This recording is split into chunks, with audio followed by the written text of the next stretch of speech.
this up here as a little reminder that this is all about the poker that I'm going to play to get you in here and get you interested.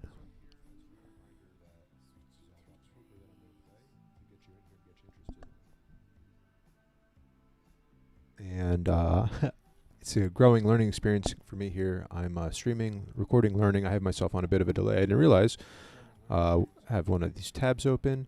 So that's cool. Let's figure this out. No one's going to be watching this live, so skip ahead here to the minute as I get this going, get this figured out. Let me switch over, and let's get into the poker, huh? This is a session I played a little bit earlier. I haven't played poker in a week or so. I've been on a vacation, and I'm back, and I just feel a little rusty, so I'm going to review a session that I did recently. I don't remember too much about it other than I kind of fall apart at parts, so I want to review this hand, review this session, kind of see how I can play better. Recording, we're first in a tournament right now. Have a couple other games going. So we'll just play it out and talk through some hands. It's only 3 cash tables, what we have up right now. We may add more because it's full ring. But we have 2 6 max. Maybe try to upgrade those to 1 2 and 1 2 full ring in a morning tournament. Just a small $10 buy-in. All right, so yeah, hopefully you could hear all that from what I was saying from the previous sort of recording. I don't think I narrate too much, but just setting the scene for it. I was first in a tournament. I'm playing a full ring and just some other small stakes cash. Going to try and find more tables, but I want to keep it at a comfortable speed for you. I know with 4 tables and just sort of the newness of everything and me jumping around trying to narrate, I make for sort of interesting action. I don't want to overdo it with tables and action. So we have these spots here that I kind of get into on table 1 and table 4 here. And table 4 is clear, mandatory value bet. King 8 here. And he's feeling friskier and firing back. So we'll pitch that. And so just at that time, that was more of a frequency. I was just trying to up my frequency a little bit, and that hand is, I can definitely call there, but I can actually probably mix it in to a 3-bet as well. Kind of works out pretty well into getting him fold maybe some better kings, and really puts a lot of pressure on him there. So I kind of like that at that opportunity, blind versus blind against a guy who is a regular. Don't do it often. It was a mix. Down here, table 4. We're faced with a donk, and I don't remember most of my actions here, but this is definitely a raise. There with King 8, so we fold. I was talking about another King 8 hand pre-flop. Let's get back to table 4. We've seen this guy play pretty poorly so far. So we're just going to call here. We're definitely worried about better flush draws, not so much now. The jack is a great card because that blocks a lot of flush combos.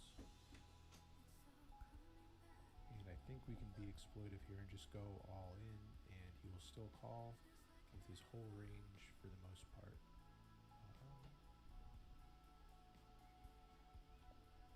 I'm not sure if I agree with that anymore, that logic.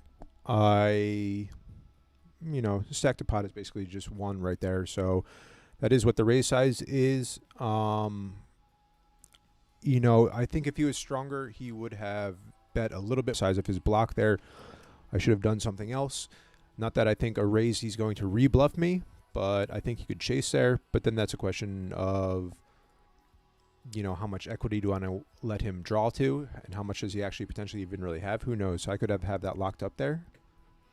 And so maybe it's better to stretch the hand out and get a little more EV by making sure it gets to the river. Right on the border for how I want to play him. I'm not very excited about defending a big blind here with King 7.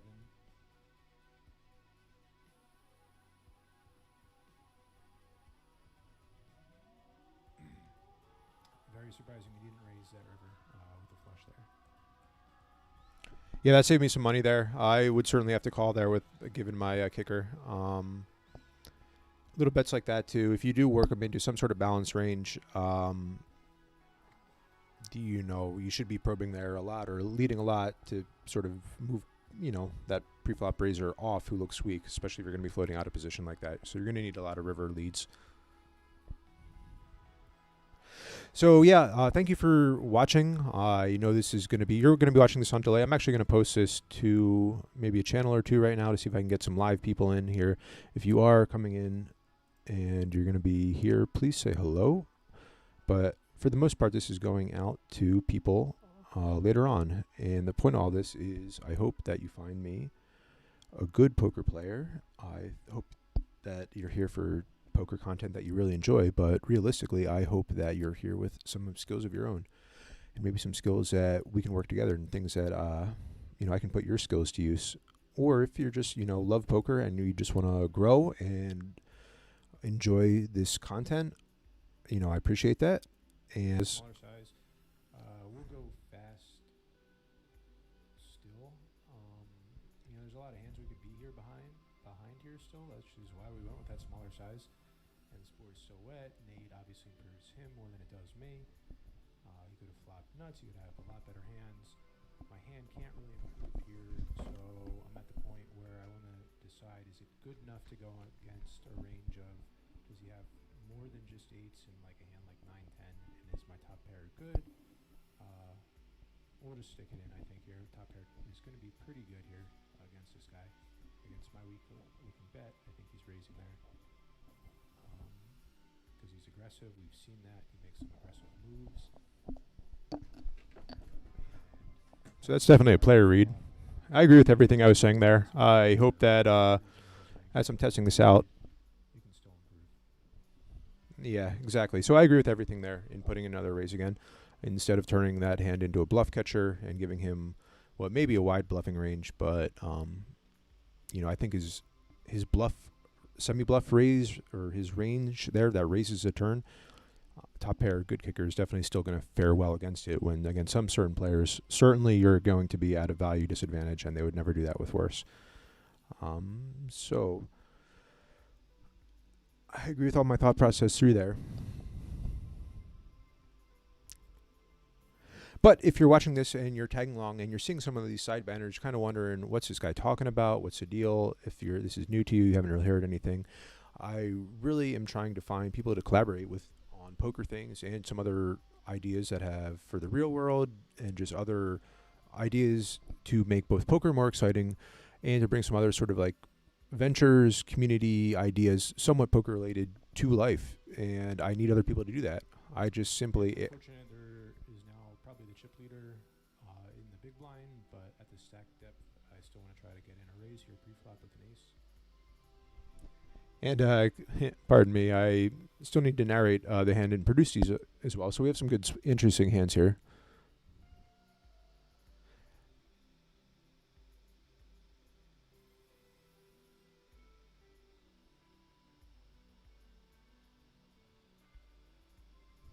I think that's a pretty standard bet there, right? And then I think on table to be betting as well with a polarizing size. I could also bet there smaller, but I think it's much easier to just apply pressure right there. There's different schools of thoughts on whether if I want to let him continue on the flop there, I can bet smaller with a wider, weaker range, then I can blow him off more likely, easier on a turn and river. But I would play my overpairs with a bigger bet there. I want to get more value when I have a hand like Jack-Jack, so I'd be betting big there out of position anyway. So I'm going to mix Ace-King in with that as well.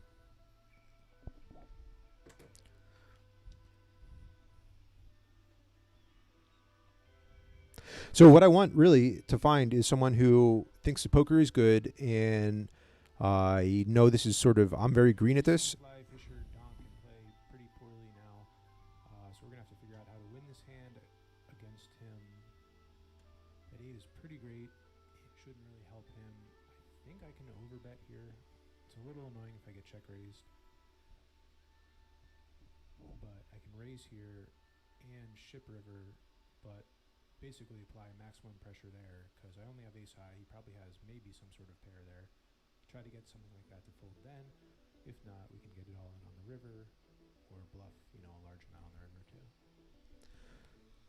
See, I'll take that line with other hands too. That is definitely a balance range that I can do there. I think that's a lot of fun to overbet there. It kind of makes the stack sizes so it's declining, which is weird. It's not really geometric, but as a strategy to have turnover bets there, and then just, be able to apply maximum pressure on the river with a pot size bet into what he can basically only really be having as like a really tough bluff catcher at that point. Dizzy and I have been playing a little bit today, and I don't want to just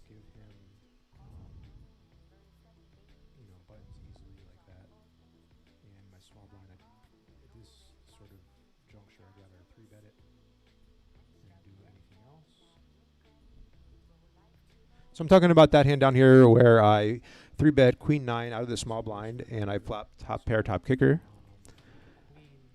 And I agree with my thoughts to bet there. I just don't see too much merit to it. So I won that hand on table 1. That was a nice, kind of surprising thing that he didn't try to bluff at that with absolutely no showdown value. I think if he has a hand like 10s or jacks, he goes with it. You know, what do I bet here with my ace king that got there? My aces, I'm betting large. Am I going all in?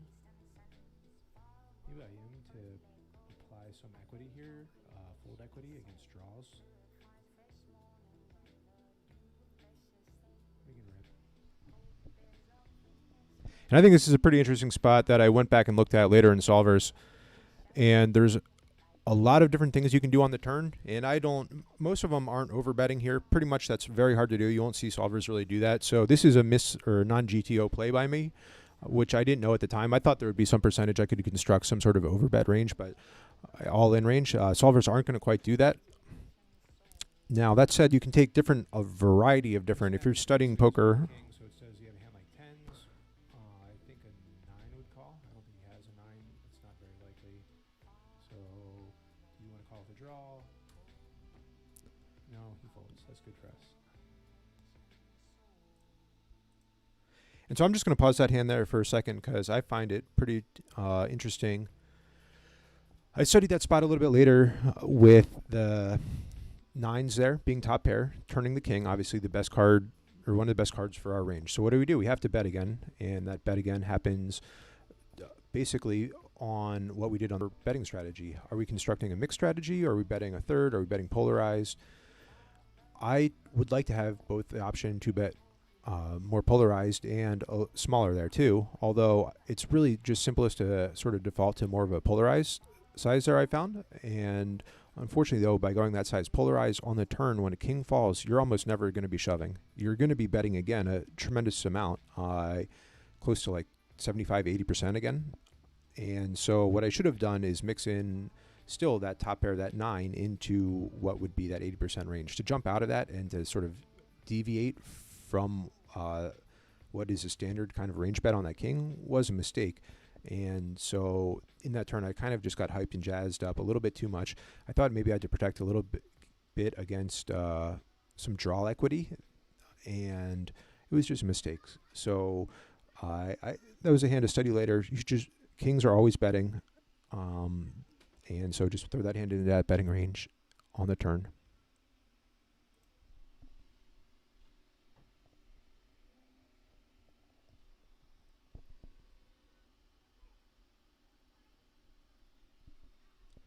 And the queen 5 is, I'm very excited to get this hand.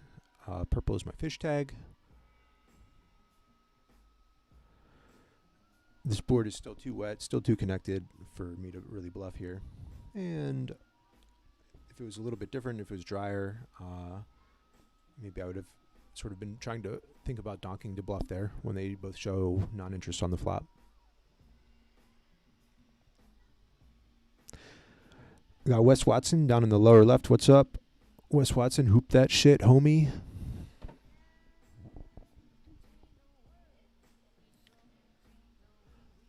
All right. So if you do have video editing skills and want to exchange any of that for making like highlight videos for me, for poker coaching, knowledge, whatever, fan generalness for some of all these money that I have here that I could be putting to good use instead of just taking people's money, that could go to you for your skills, right? I'm looking for people to do all kinds of stuff like that. I really believe that this platform can be used for bigger things. I kind of realized that's actually true by people like Fedor Holes, who have said like they've developed these incredible teams that are now moving on to bigger other projects and doing other things that just poker, and then just put their mix of skills together for other things. So without a doubt, this is kind of like the groundwork to try to find my team. I hope I explained this hand up here on table 2. I mean, it should be what I would hope would be kind of obvious to call here, because my purples are my fishes. My green is my really good player here. Now, I'm surprised I'm not narrating through this.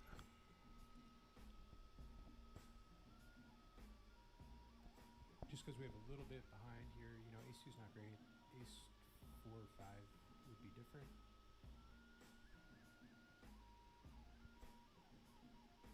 Now, with a dry board like this, I mean, if I'm going to float this flop, given these positions and this board, where he's way higher than I am, this, you know, I should probably float this.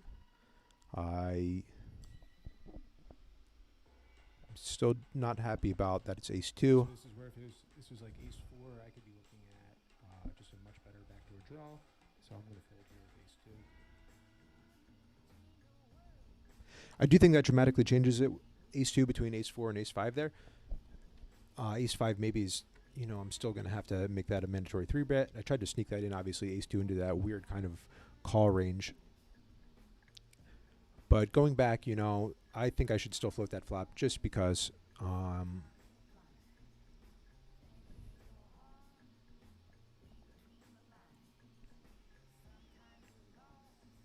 right, let's check out this hand here.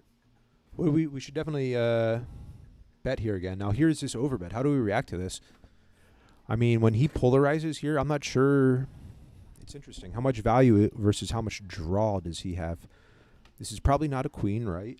Unless it's like a queen 5. So if he pulls, generally you're not supposed to re-pull. You know, maybe if I top set of queens, obviously. But here's a chance where I think maybe he has enough draws that I can maybe re-pull myself, because I could hot cold showdown against some of those draws. And maybe they're not good if we get in by the river. I may do that. I don't think he has many 2 pairs here or sets. I don't know if he's really happy. Maybe he just has a draw here, and my 10 is now good. I block his redraws. Oh, he does have a set. I fail, but I get there. Hey, that's nice. That's nice to get there. Play bad, get there. I still agree with my logic on that 3-3 hand. Unfortunately, Down here on table 3, I fired a big c-bet on a queen-queen-9 board that I can have a huge advantage on for him. You know, it's not really that I have a huge range advantage, but a huge advantage in pressure there against him. So I decided to c-bet. Although constructing a check range there is probably good, I'm not sure. For small big blind poker, given the stack sizes, I think it's flop bet is mandatory to just crush and knock out, you know, so much of his equity.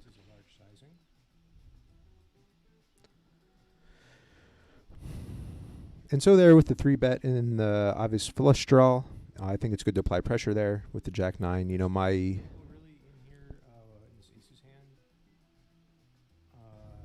really play it too confidently, but I'm going to fire out a low size c-bet here to maybe get some fold equity, clear some equity out here. I mean, everyone is drawing so live against my 8s.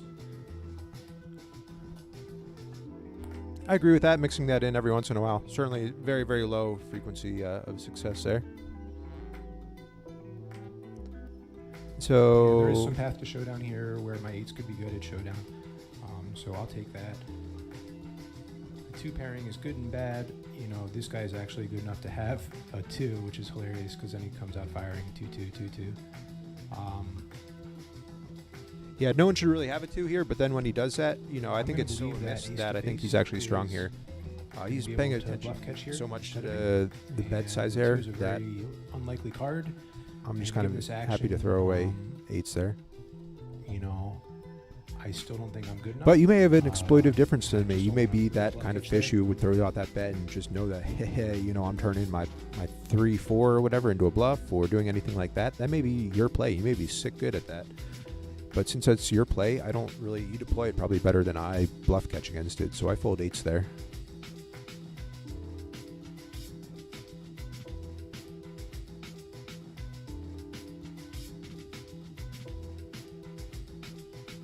I don't know if this is a tourney call all in. I mean, you know, probably not. But, oh, no, it's definitely not. But I wonder about all these. I'm going to have to start studying some of these tourney spots. I am not really a tourney player. I definitely want to work that more into the mix. I've done some good. I've won some big ones. for my skill and ability, which I'm happy about. And I was happy to show down ace high there with a chance to win.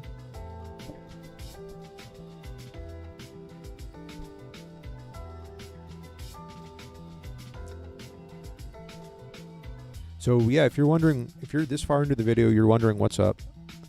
You're saying, who is this guy? What's he talking about? Say hello, ask me a question. Say, you know, I'm curious. How can you help me? How can I help you? Is it poker related? Is it idea related? Business related?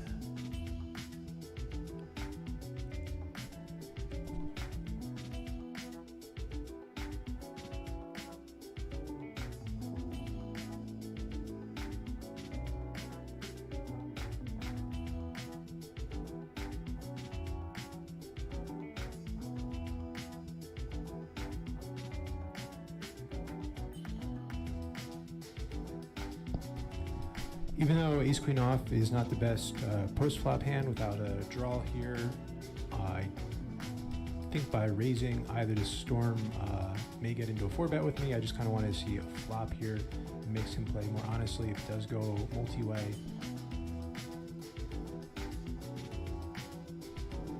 I don't know if I agree with that bet size here.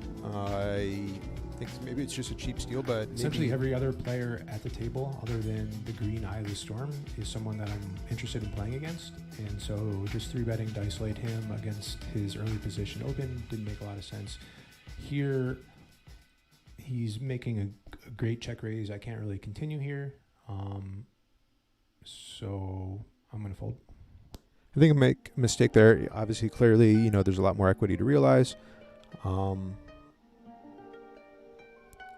You know, maybe I shouldn't bet that flop. Very interesting line that they both take, though. I was very, very surprised about to see the call, the check raise, you know, how that played out. I thought that was a pretty interesting hand there.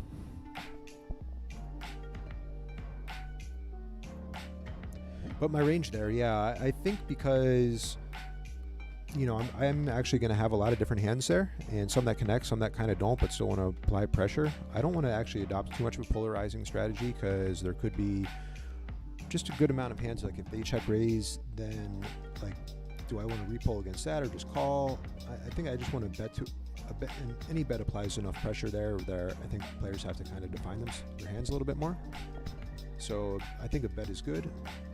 I do like betting, even though maybe with ace queen I should have checked to try to realize some equity, but a queen is really good there. Queen connects a lot with a jack, and the ace does as well too, so I can represent top pair there a good amount, as well as hands like 8s and 9s and stuff like that, you know, want to be applying some pressure. So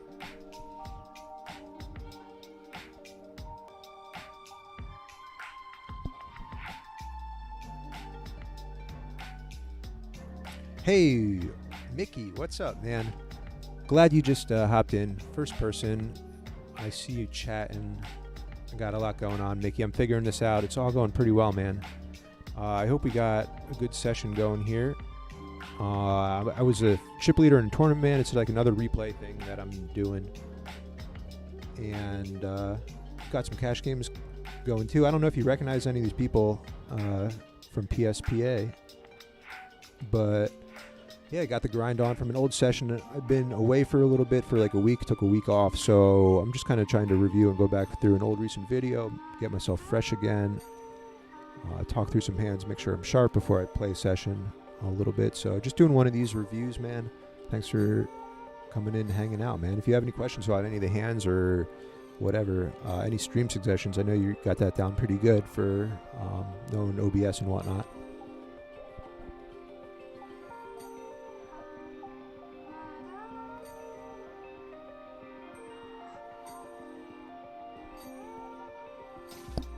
So I don't know when it happens. I start epically kind of failing in this session. We're still like the first like third of it. So this is going to be interesting for me. I do narrate and talk through a bunch of this while I'm playing, and I'm just kind of curious about going back and seeing some of the fails. I figured I talked through some hands earlier that I went back and did some reviews. Yeah, John John Taz is a serious grinder. That guy's on all the time. He's I used to live right kind of where he lives, near in Philadelphia, Manayunk. Seems like a really good guy. Definitely a good player. So when you do see him, yeah, be on the lookout. He's definitely solid and reliable. I definitely, in pretty much all these stream videos I do, John Taz is always going to be showing up. So John Taz, what's up? If you ever see this, man, I do think you're a good player. And say hey.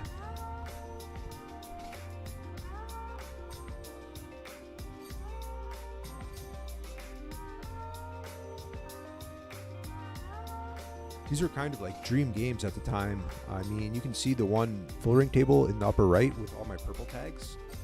You know, PokerstarsPA is so good. So just like, you know, if people see this and they want to play more in PA or come here and stuff like that, I'm also trying to start some sort of like poker grind house or social club or something. I don't know. I'm still trying to figure it out, but I know people like Mickey, who plays on PSPA as well as you know, I'm going to mispronounce this, but like the Ori, I'm not exactly sure what your screen name is, but you play, and you know there are people around who want to get more serious and get, you know, together with like-minded PSPA people.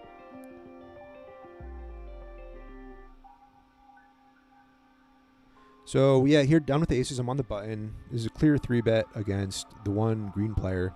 I don't think I'm going to get squeezed or back raised. You know, I just have to bet here. And this hand just crushes my range so much that even though I basically... time to check, that would probably be it.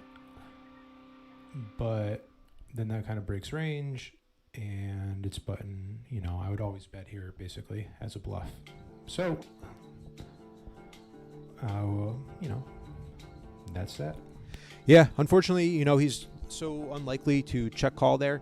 You know, betting there is mandatory, though, because at few times that he does and you want to get to the turn, you need to have some frequency of ace-ace top set in your range there. So it's still a bet, even though it's so unlikely.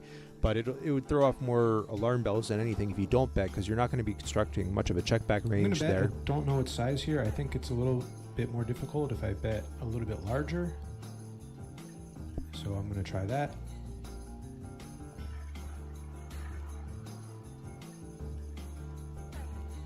And we'll 3-bet with 9-8, you know, part of the aggressive small blind strategy. Just keep betting there. It's natural 3-bet there. Yeah, I agree with that. Definitely. I've been 3-betting with Dizzy a lot. We've been playing, again. but it's just very natural 3-bet there. Much better for Danny now at this point. And that's fine. That's great, because now he turns his hand face up. And I was basically at this point probably only drawing to my 10. Maybe an ace or king is clean, but when he check raises here, I believe him to actually be far ahead of me. So I will fold that. You know, once I start polarizing there on the flop and betting that, I can actually continue and say that like the queen is still a real, and you know, it benefits me, even though it's very, very good for his range. Show down the river, which is what my intention was with that bet. And I'm not going to defend this to be in between these people 3-way, even though it's my under the gun range. I'm not going to extend it down to 5s there. I think this person is likely pretty strong and not too bluffy here at this point.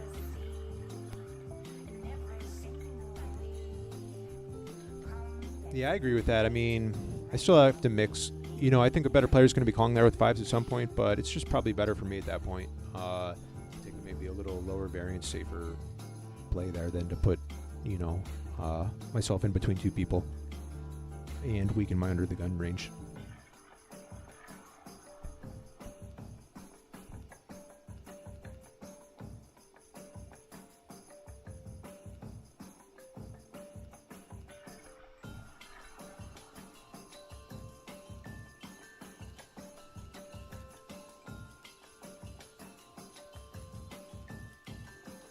Trying. I don't know if the audio, if the music is going to be coming through. I think I have the music that I'm listening to turned down pretty low. I hope low enough that it's not coming through, and especially won't give me any sort of infringements. I'm still trying to work out how to mix out like audio channels. I downloaded something. I saw some sort of tutorial on audio cable, like virtual audio cables and this and that, and some sort of audio tuner, sender, mixer, router thing. So I'll have to do that, figure that out. There's still a lot to do with this stream. You know, if you're the kind of person who can clean up streams, make this look good, help me out with any of that stuff. You know, like I said, I'm trying to assemble a team for, you know, basically production, for poker-related things, all kinds of stuff. I don't have these skills. I don't want to invest more time into learning how to video edit, how to do and run all these things when this is something that is someone's like passion for years on years. So I want to collaborate. Cool. Thank you. I'm glad to hear the music volume is good.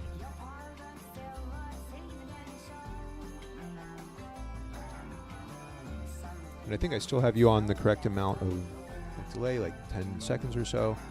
It is really nice that there is no 3, 4, or 5 minute delay like I was doing before playing live. I'm going to size up here a little bit with my ace king. I want people to be more committed to me by seeing this size, because we have both blinds with a little bit larger stacks. You know, the ones that would be threatening to me. And the people behind, I don't want them to get easy. I don't want it to go too multi-way. So, well, no matter what, we're going to get it all in now with the button.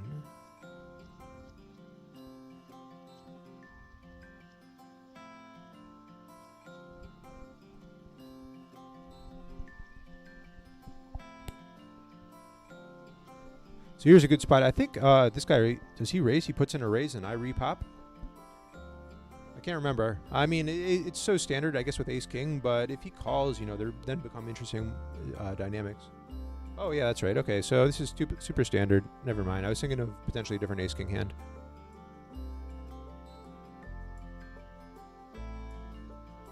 And he gets there. That's okay. So absolute domination, but that person still gets there. And I think you were going to witness some like mental game kind of like weakness stuff. I think I sort of tilt or lose focus in the end of the session. I'm kind of interested to see how that goes, because I just like towards the end, the last like 5-10 minutes, I'm like, ugh, I just got to quit this.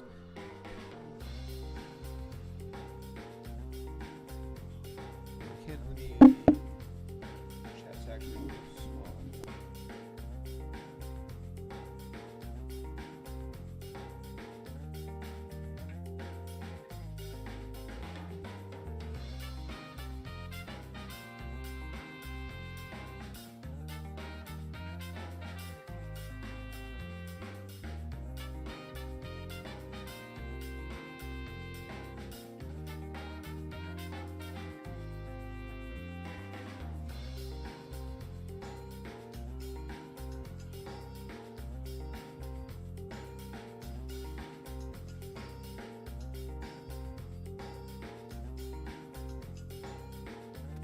Ah, crap. I already did the virtual cable, so maybe I'll just have to uninstall it. But I did the full like install and then reinstall, restart. Okay. Well, I'm glad to hear that there's no need for it anyway. Yeah, like all this stuff, I'd like to, I know it's going to take some time to get it all dialed in, but it's good to hear that that's unnecessary, because I did seem to complicate it a little bit.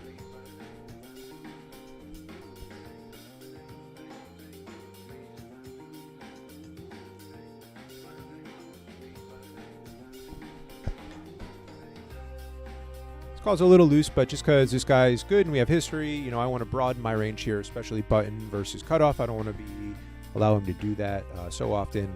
I don't really like a suited one gapper. Like, I'm not super thrilled. What's the next lowest one I call? 6-4 maybe. I'm definitely not calling 5-3. So not connecting like that at all. That's a check fold. Maybe with a backdoor, that's a completely different hand. With backdoor club, obviously I have some sort of gut shot, and then a backdoor club draw. And it's a board that he can't smash too hard. It's a board that I could actually raise on a good amount. Check raise if I did then have that backdoor draw, which I didn't. Now with this king six hand, I just kind of fired out a bet there. Why not? It's probably my best chance of winning or building a pot for winning later. I just, don't really want to check raise and bloat the pot. That kind of really changes the dynamic and makes the hands their range stronger and me less excited about hitting any flush because they could have an ace high flush. I think most of these hands have been kind of self-explanatory. I'm 3-betting here though, just to try to scoop it up pre-flop. Makes a lot of sense. It's similar to when I had aces there before.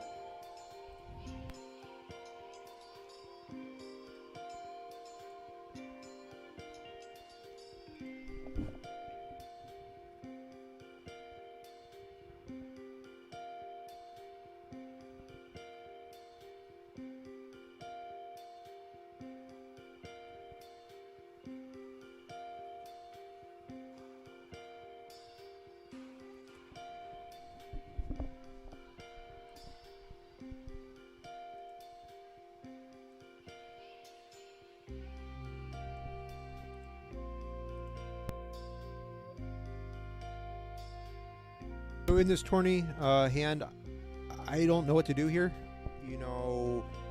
This is for me. I have no idea if this is probably maybe just a ship for some people. If he's trying to steal this from king me. jack hand here, I'm really hesitant to do anything because it's 3 BBs basically. But if I call, I'm basically committed on any flop. Stack to pot ratio will just be a little higher than 1. I'm actually just going to fold here. I don't know. This is probably bad tournament poker, and I have a chip lead, and maybe that's a spot where I could really pick up more. But that's great. He showed me ace king. Range-wise, I have no idea what to do there. I don't know if that. I still don't know if that's a good fold range-wise or not. But I'm glad that I made it at the time.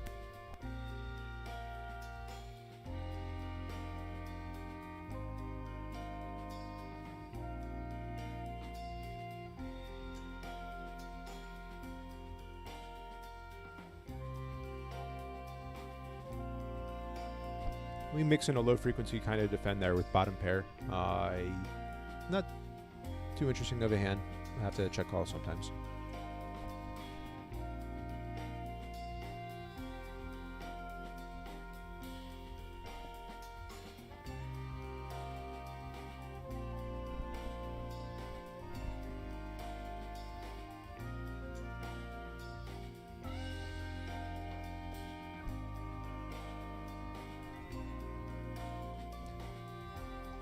All right, that's cool. Yeah.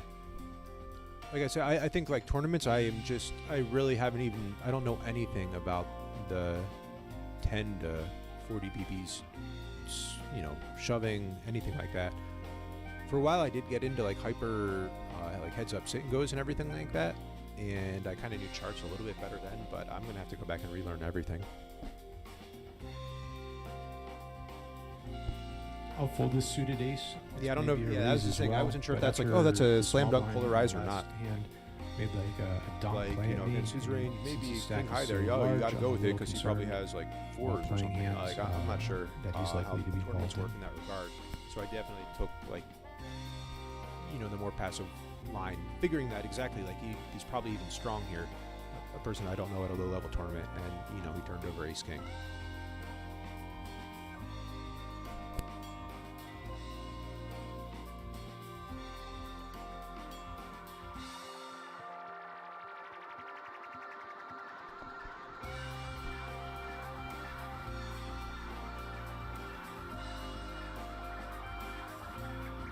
Even though this guy's under the gun, because he's a fish, maybe, I just don't want to call here. Maybe there's just too many people left behind. But I definitely want to play this hand. Still a weird hand because there's so many fish behind it, and I'd kind of taken more passive routes. And here he is under the gun.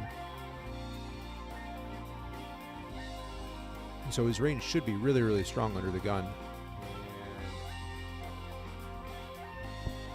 It's a little unsure of how to play this hand. When he pots for me, I mean, we definitely have depth and everything like that, where this seems like a float, but since it only is because this is under the gun range here, which should be narrow, very narrow and restricted, I'm going to fold here.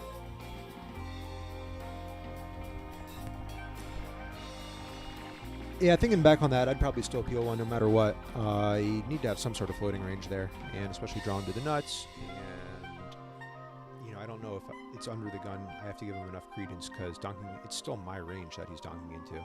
But maybe that's because he has ace king. Sometimes he's a player. Those are player profiles who don't want to do anything with ace king until they hit top pair, top kicker. Then they're ready to polarize and just go with it. So tough to tell sometimes. But at the time, I wasn't sure if I was feeling weak tight in that session because I'd made some other folds.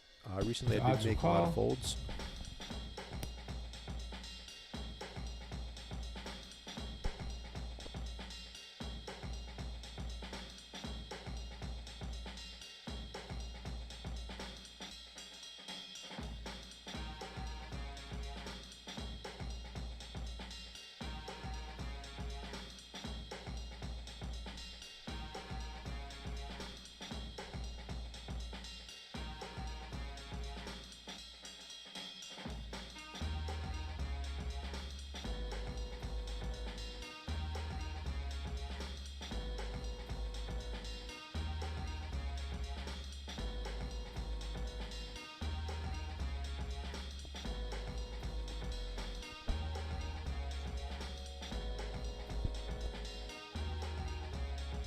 Listened to a good podcast with Brad recently, just talking about, I think it was a Jonathan Little one, which was a tremendous one just in general. I didn't really know much about Jonathan Little at all, but I definitely agree with sort of like the logic and thought behind a lot of his decisions. He doesn't really seem like a bad guy. I can kind of see how people would,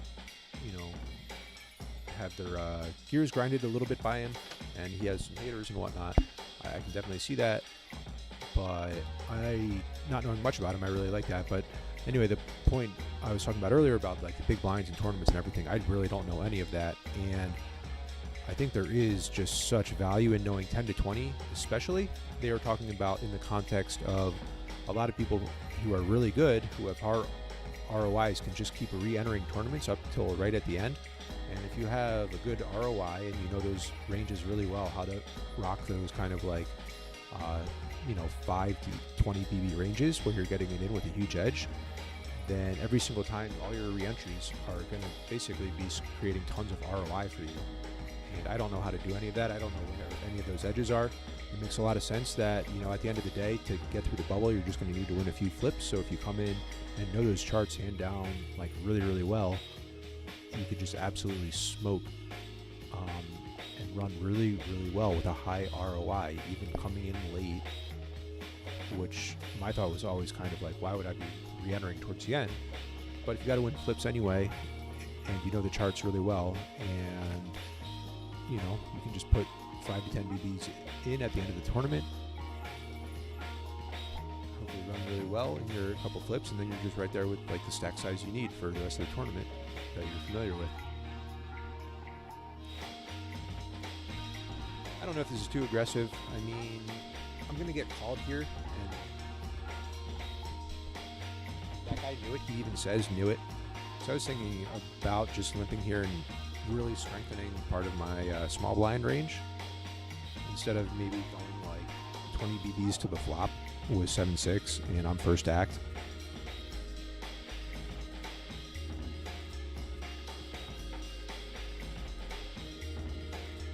I'm surprised I'm not talking through this. I think we want to fire 3 bullets here, but the guy doesn't have a ton behind. So we'll start large. And the question is, how large do we go here? That card is brutal, I think, right?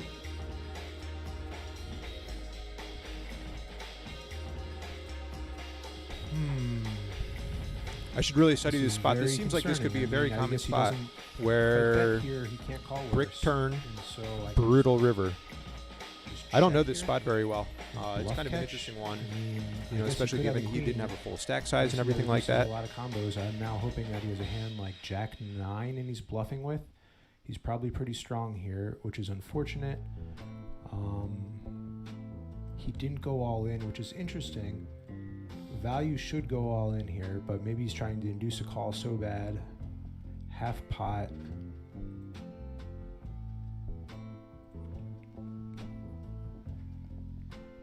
Yeah, that reduces a lot of combos, unfortunately, of queens. But you know that river was really tough because for me to fire or do anything, it really kind of froze me up there. So I think that's the worst river in the deck. But I think that hand river reviews further study.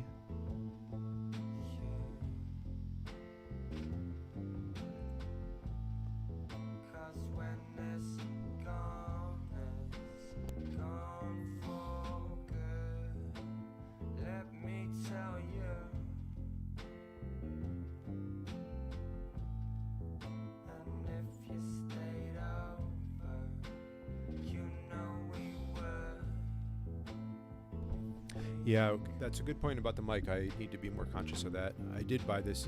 Is directional. That's frustrating. Oh, yeah, that's a good tip. Thanks. I have been waving it around. So I like using this over the just ambient laptop audio. There's just other noises in the house happening, and it's just more convenient, able to turn it on and off easier. You know, I have to hold it in my hand. It's important. I have to hold it better. Thank you for that.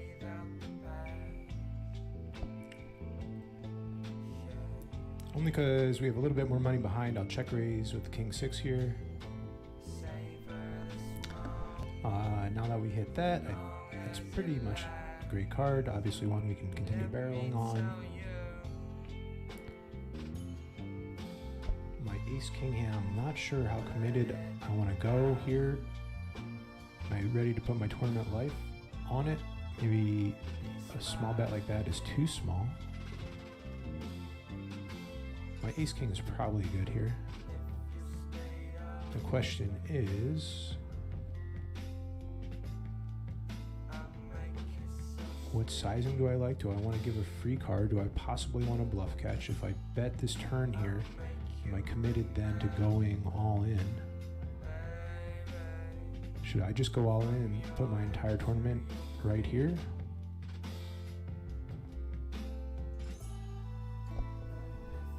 I like hiding ace king here, I guess, with the shove, because that's what I'd probably do with all my jacks. You know, even top pairs, anything plus that, I'd probably just rip it there on the turn. I think that's really good for my range, and that's how I can hide ace king there. And you know, why stretch it out to the river in, you know, if he's going to check call the turn for a small bet, maybe he's then very inclined to bluff catch on the river, or maybe he gets there. I don't know if that's a good that's good there, ripping all in. Maybe I should have sized it a little bit different, but I still agree with that. I kind of forgot about that hand, but I do agree with that rip.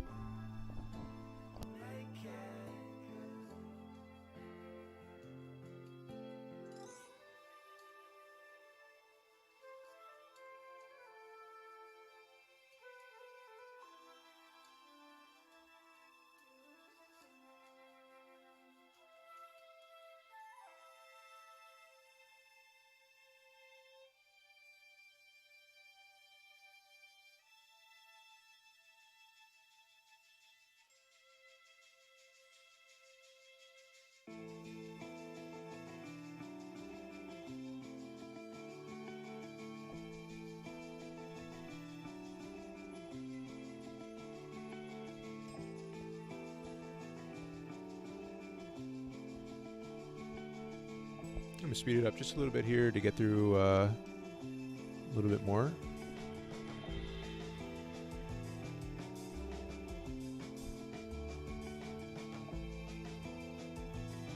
And I would maybe defend that in a little bit different position there, you know, under the gun, and then immediately after, if my purple fat tag fish on table 1 had raised my ace 9, maybe a different story there.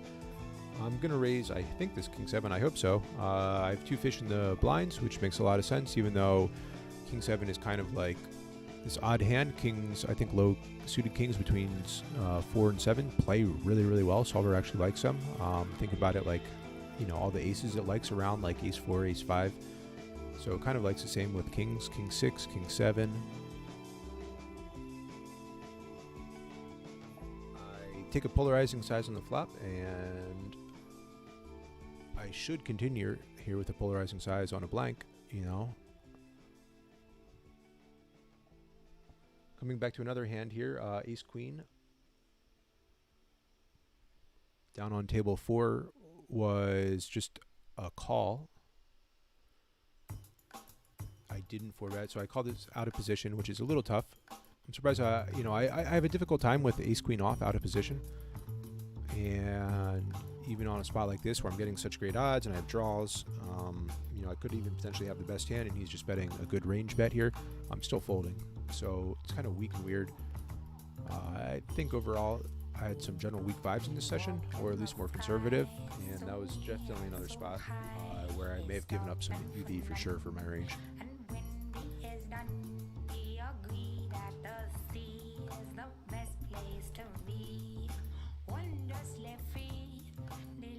This will be, if I don't raise 7-8, that would be a very continuation of that weak theme there. So good, yeah, I'm still definitely attacking.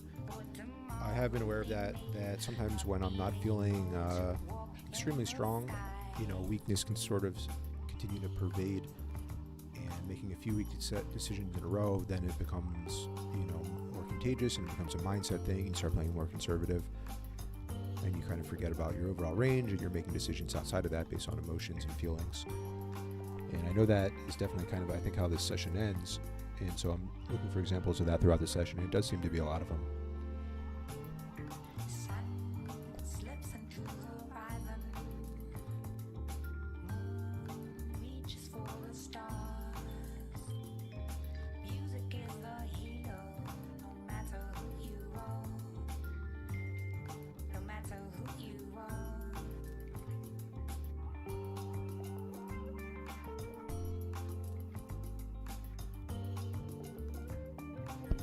There's some possibilities that I could even 4-bet this here, but I think it's even better to just call.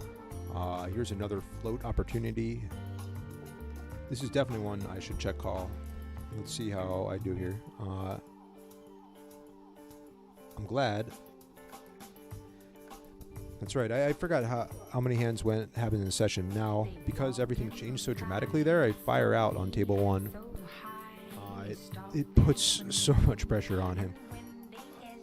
When everything kind of gets there, you know, I'm just representing a range that then becomes like very, very dangerous for him to continue against. So I'm glad I donked there. I think I have to win the hand, and when a card like that comes, you know, that doesn't help my range or my particular hand at all. I think then changing my strategy up there and leading was definitely the way to do it.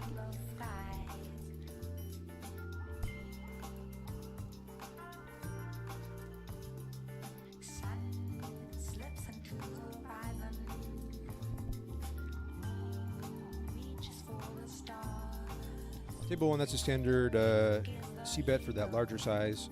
Just apply a lot of pressure right there with my under pocket pair on the ace board, ace texture.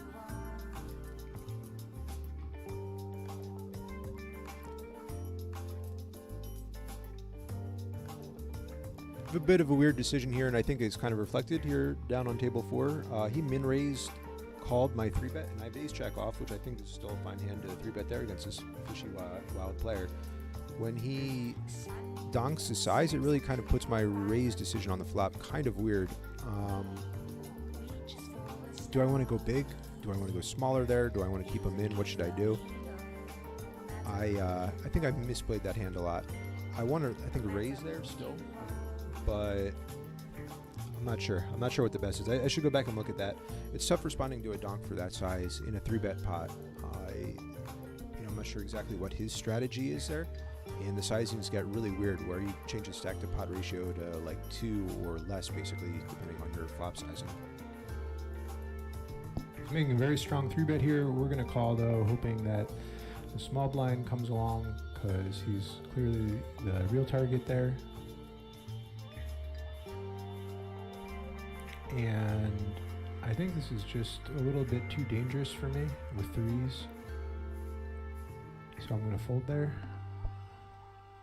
I agree with that fold of the small pocket pair there, the 3s. It's a brutal spot that deep. You know, 3s, the implied odds are one thing.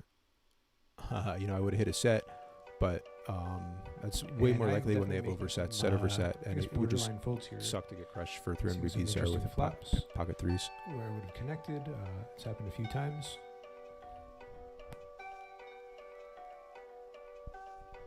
So this is where, yeah, my hands are jumping around. My table setup is not the best in terms of, it'll get back to there here, my bottom pair hand where I float the flop. I mean, I think it's kind of mandatory for me to bet here. This is tough now. This is going to be a tough spot. You know, I floated here with bottom pair with a backdoor draw. I am only really ahead of ace queen here, which he doesn't have a ton of combos of, given that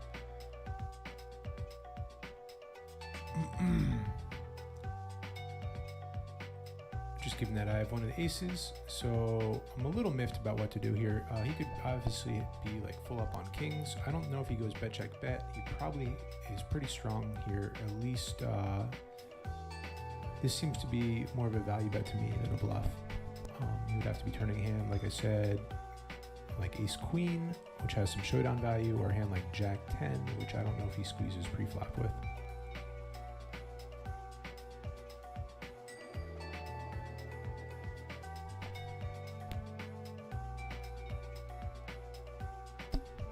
So maybe I played that hand too weakly.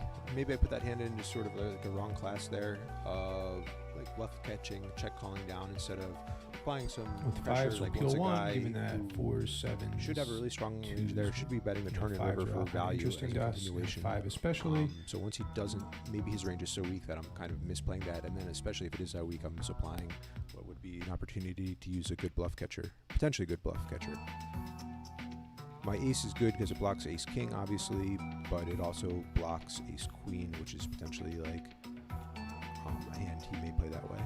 Although I don't know if he leads ace queen there on the river. He probably just tries to show down his top pair. His half pot bets are interesting. I'm not sure if he's milking me or owning me or what. It's a little unconventional. Maybe he's weak here.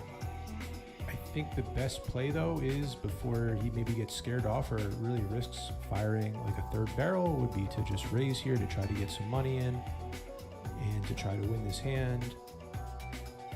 Is it all in? I guess it's all in. Thanks, Mickey. I'll see you later, man. Thanks for dropping in. Yeah, that's funny. He was definitely owning me there. He got cheeky with that. That turn bet size is funny. So he had 7-9 there. That was a little fun of just kind of like the dynamics of playing with a regular. He was 3-betting a suited one gapper there on the button. I called with the pocket pair. I made the correct call on the flop. His range there connected there with the turn. You know, kind of his gin card. Obviously, my set gave him his open ender, and we got it in. So it goes, say la vie, good hand, Jean Taz.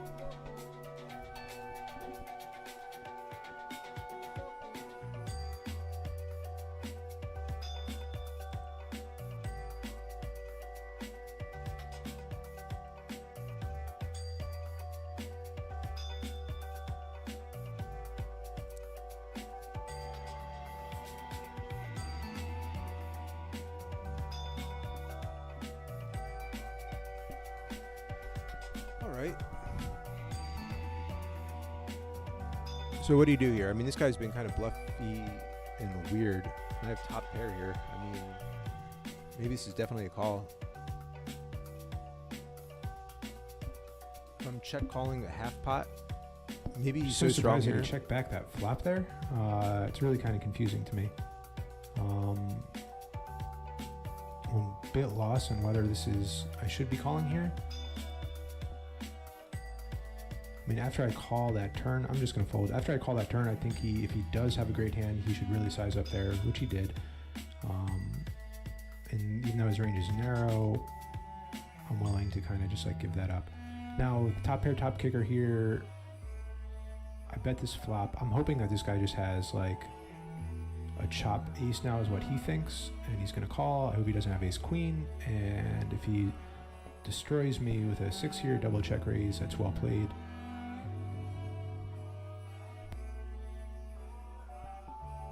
So that hand with the ace with the top pair where ace jack, jack king, you know, I think if I have to bluff catch 2 out of 5 times there, I think it makes a lot of sense. I don't think he's going to have super nuts 60% of the time there, which is the kind of hand that he played, a hand like queen 10 or flopped ace jack or king king, something like that. You know, some of those super nuts that he may have, he probably bets on the flop as well. So it's really tough for him to represent all the insanely strong combos there that go bet half 2x river. So sometimes you just got to sack up.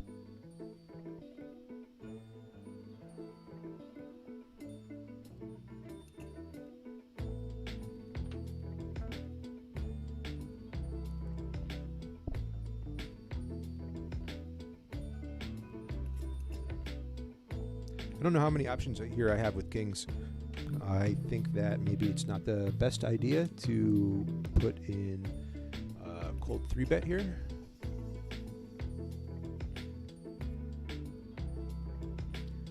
And now when we've approached this point, this could just be a fold at this point. I mean, I'm just so confused here. I mean, I guess this guy probably just has a 10 now at this point, right? It's a small raise sizing.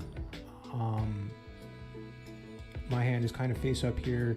His action is just so strong. Eagles does this raise with nothing, so I can definitely call there. Maybe I should have punished him with a check raise, but you know, I don't want to. This is like a way ahead, way behind situation. And I don't know if I am just making such a huge mistake here. I think I just have to fold this. I mean, his hand just improved a lot. He snapped gems. It's not really a snap. He thought about it. Some draws got there. Interesting hand to review. All the 10s that he could have had. So now I need him to have a hand like Queen Jack that he's really happy in going with, which is strange to do. I mean, I called there to fold here. I really think his range is that small. Yeah, we'll just pitch it. That's so weak, though. I mean, if he's running a bluff there, that's a really sick bluff. And that got me a little bit thrown off down here on some other tables. I can't see bet this ace queen. So I think this is where the tilt I was talking about 10-8 comes would in. have been, I probably doing misplayed some that king betting. hand.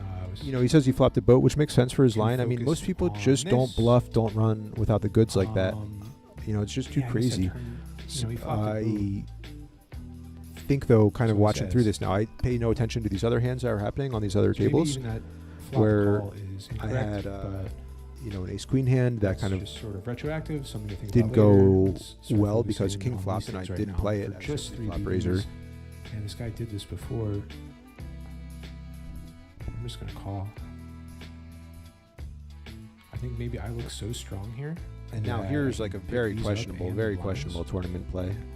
We'll see. Maybe a really strong This is hand probably if they're terrible, actually jams. I but don't it's know. only 3 big blinds, and I think my hand is maybe so That's a strong better here that I'm tournament willing move. to do that. But I then have to fold, obviously, if anyone does anything else. So I think this is maybe 2 spots where my actions with king jack are probably not within charts. Maybe they are. I need to.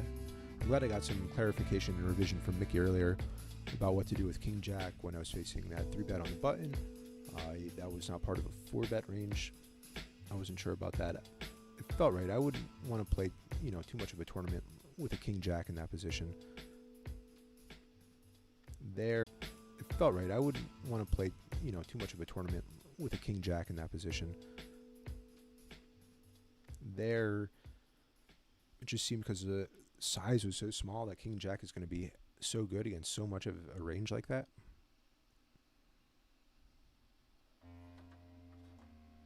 And then with the overlay, I mean, it seemed very good. It seemed like the odds were pretty incredible.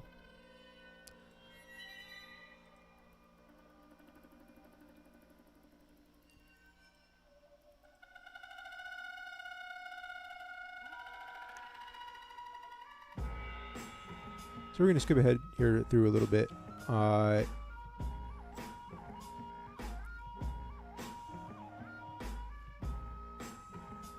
We have this king 9 here. I play my strategy, which is more Given how strong frequently. you have to be to call a flop and turn there, I'm going to give up on this bluff.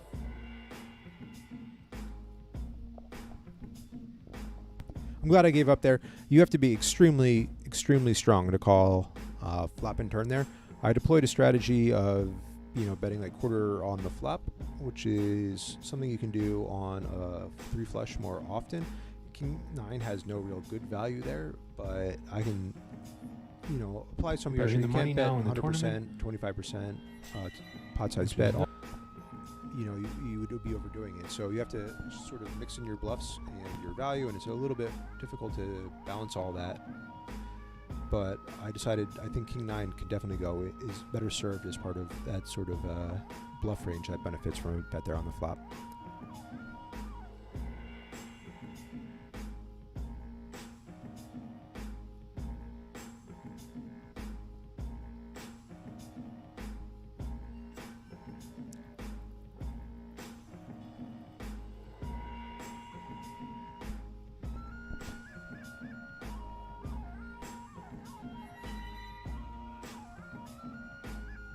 Not sure what a good size is here. I guess all in so I can see all the cards. I cover him. I put his tournament life on the line. So we'll give that a try. I think it's a standard jam. You just have so much fold equity there. Right? I don't know what else to do. You could do call and hope for squeeze. Three-way, ace king high. Who knows?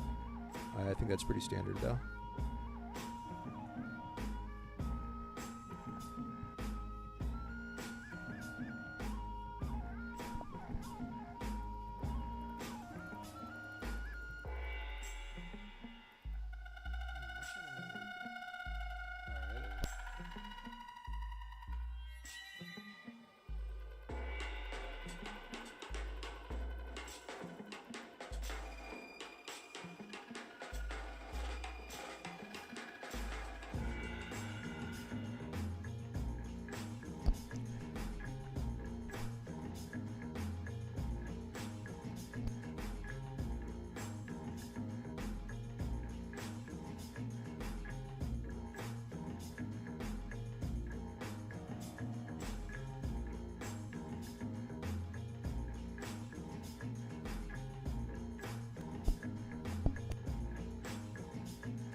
Find in tournaments that I very much like to have some sort of stack where I can roll this risk once. You know, the small blind. It's probably not doing this too lightly. I don't think he's just so gung-ho about putting his chip stack all in here. I think I have to call here with ace queen. I think it's mandatory given that you could be doing that with worse aces. This guy's all in. I'm still going to raise there. And we have some interesting hands happening up at the tables. Flop top two pair, ace 10. That's okay. And it's a three-way on the flop. And sort of get all in.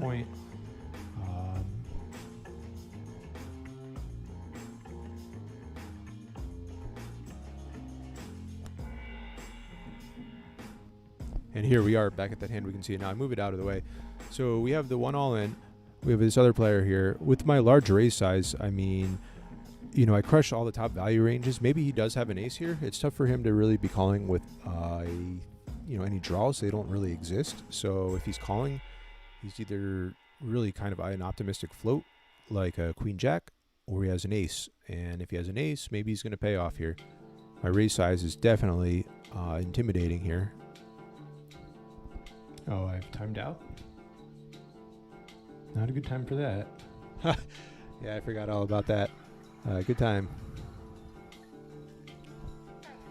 So I did end up winning there with my ace 10.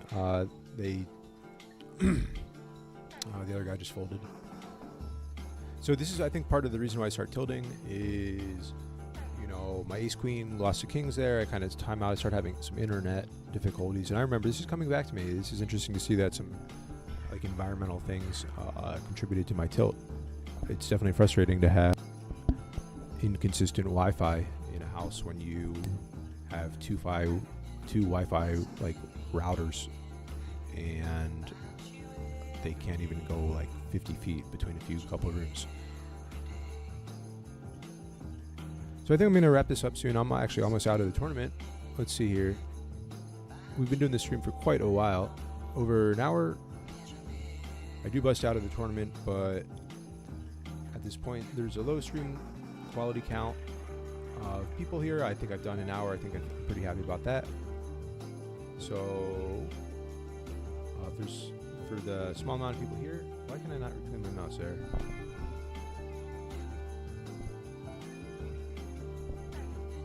Thank you. I'm going to sign off. For anyone who's watched this far, which is on the replay, consider these things I've been talking about. If you're interested in helping out with any of the things that I'm interested in, let me know. Find a way to get in contact with me on these channels, on the 2+2 threads that I have. Say hello, please mention, comment on YouTube, something like that. Anyway, thanks so much. Appreciate it.